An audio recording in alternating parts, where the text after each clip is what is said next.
जीने का सहारा नहीं। यह अपना जो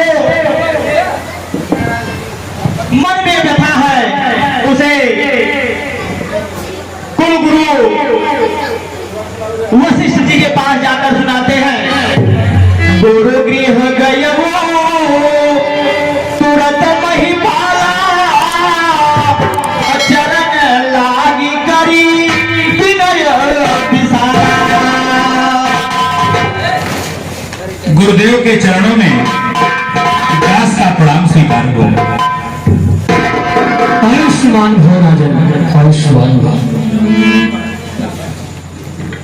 बताओ राजन, अचानक पधारने का क्या प्रयोजन है? निज दुख सुख सब गुरई सुनायो, कहीं वशिष्ठ बहु विधि समुधायो। धरहु धीर होई हई सुत जारी, त्रिभुवन विदित भगत भय हारी।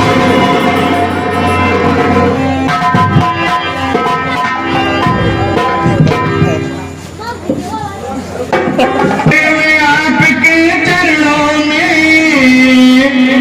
श्रद्धा का सुमन दे आया हूँ।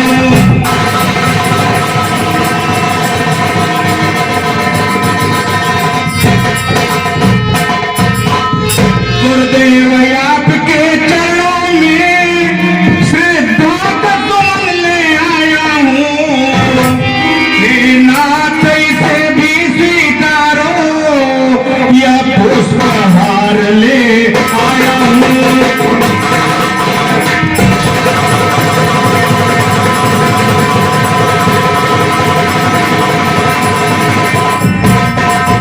गुरु विष्णु गुरुदेव महेश्वरा, गुरु साक्षात परम ब्रह्म, तस्मै श्री गुरुवे नमः।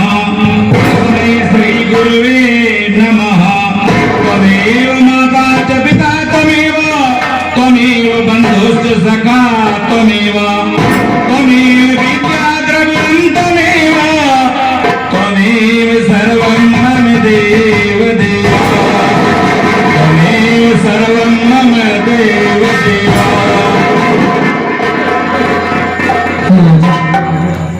जैसा कि मैं देख पा रहा हूँ, आपके मस्तक पर चिंता की लकीरें दिखाई दे रही हैं।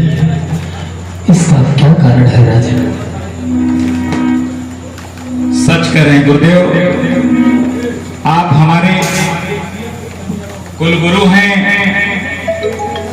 यह दास मन में बड़ी व्यथा लेकर आपके चरणों में आया है। हे गुरुदेव, प्रणाम आपके चरणों में। कंठ विराजे सरस्वती, हृदय में गौरी माता हैं।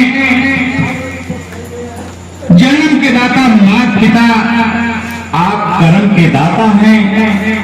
हे गुरुदेव, प्रणाम आपके चरणों में। गुरुदेव, मैं पुत्र वियोग से दुखी हूं। आप जानते हैं मुझे इस राज्य का 60,000 वर्ष राज्य करते करते व्यतीत हो गया। और मेरे जाने के बाद इसका उत्तराधिकारी आखिर कौन होगा गुरुदेव? कौन होगा? मैं इसी व्यथा से बहुत व्यथित हूँ गुरुदेव, बहुत व्यथित हूँ। क्या करूँ कुछ समझ में नहीं आता।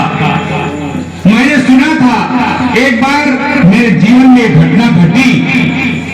एक बार मैं जंगल में आहेर करने गया था। धोखे से मृग के बहाने एक श्रवण नामक ब्राह्मण का मेरे बाण से उसका वध हो गया। जब मैं उसके समीप गया और निवेदन किया, हे राजकुमार, मैं तो मृग को मारा था, लेकिन धोखे से आपका वध हो गया, मुझे क्षमा कर दीजिए। राजकुमार ने कहा इसमें आपका दोष नहीं है, आपका दोष नहीं है। मैं भी एक राजा का पूर्व जन्म में मैं एक राजा का पुत्र था और मैं भी शिकार करता था। मेरे बाण से एक सपोत घायल हो गया और प्राण तक दिया।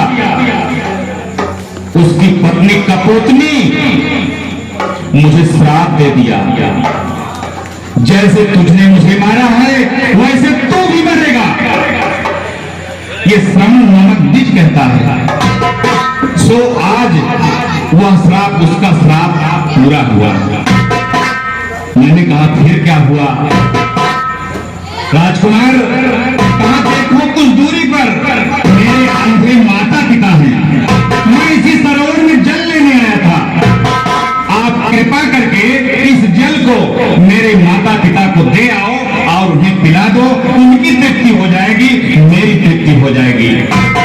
मैं क्षमा याचना करते हुए उस जल को लेकर के अंधे माता पिता के पास गया, निवेदन करने लगा। उन माता पिता ने जल ग्रहण नहीं किया। कहा जब तक तुम अपना नाम नहीं बताओगे मैं जल को ग्रहण करने वाला नहीं हूं।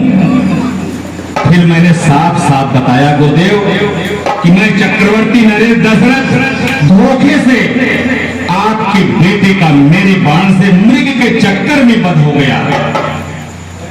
कहा आए दशरथ, मैं इस जल को नहीं पीऊंगा। जैसे तुमने मेरे बेटे का वध किया है वैसे तो पुत्र वियोग में तड़प तड़प कर मर जाएगा, तड़प तड़प कर मर जाएगा। हे गुरुदेव, उन्होंने कहा पुत्र वियोग में मुझे पुत्र मिल जाए, चाहे मैं भले तड़प के मर जाऊं, मुझे उसकी परवाह नहीं है, लेकिन कम से कम इस राज्य का उत्तराधिकारी तो हो जाएगा। क्या गुरुदेव उसका दिया हुआ श्राप भी मुझे नहीं पूरा मिलेगा? राजन, तुम चक्रवर्ती सम्राट नरेश हो और यह तीर्थ की चिंता तुम्हारे शरीर पर शोभा नहीं देती है और तुम चिंता कर रहे हो। चिंता ये चिता से बढ़कर है, नर को निर्जीव बनाती है।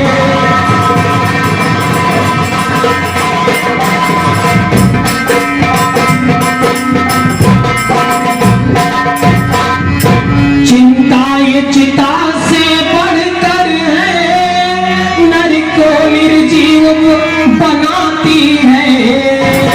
जिंदे को चिंता खाती है, मुर्दे को चिता जलाती है।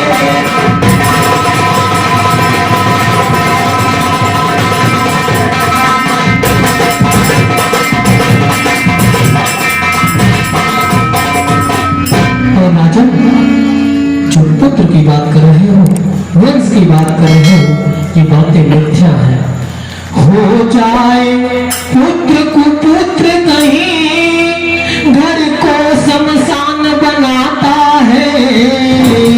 राजेंद्र व्यर्थ है यह बातें, बेटा कब